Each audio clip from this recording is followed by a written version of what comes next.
தேங்காய் விலை தொடர்ந்து உயர்ந்து வருவதால் வீடுகளில் தேங்காய் பயன்பாட்டை குறைத்துக் கொண்டுள்ளதாக பொதுமக்கள் தெரிவித்துள்ளனர்.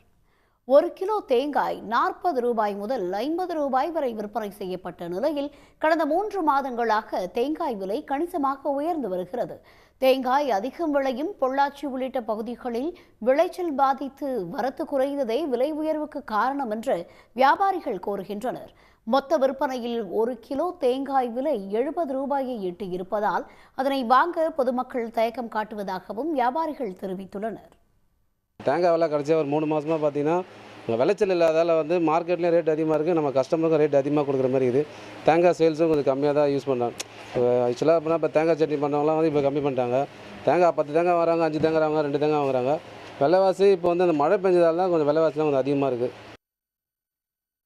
விளைச்சல் அதிகரித்து வரத்து அதிகரித்தால் மட்டும்தான் தேங்காய் விலை குறைவதற்கு வாய்ப்பு இருப்பதாகவும் தேங்காய் மொத்த விற்பனையாளர்கள் கூறுகின்றனர். அதேவேளையில் சில்லறை விற்பனை கடைகளில் தேங்காய் அளவை பொறுத்து குறைந்தது 25 ரூபாய்க்கு மேலாகவே விற்கப்படுவதால் வீடுகளில் அதன் பயன்பாட்டை குறைத்துக் கொண்டதாகவும் பொதுமக்கள் கூறுகின்றனர். உடனுக்குடன் செய்திகளை தெரிந்து கொள்ள சன் நியூஸ் பெல் ஐகானை கிளிக் பண்ணுங்க.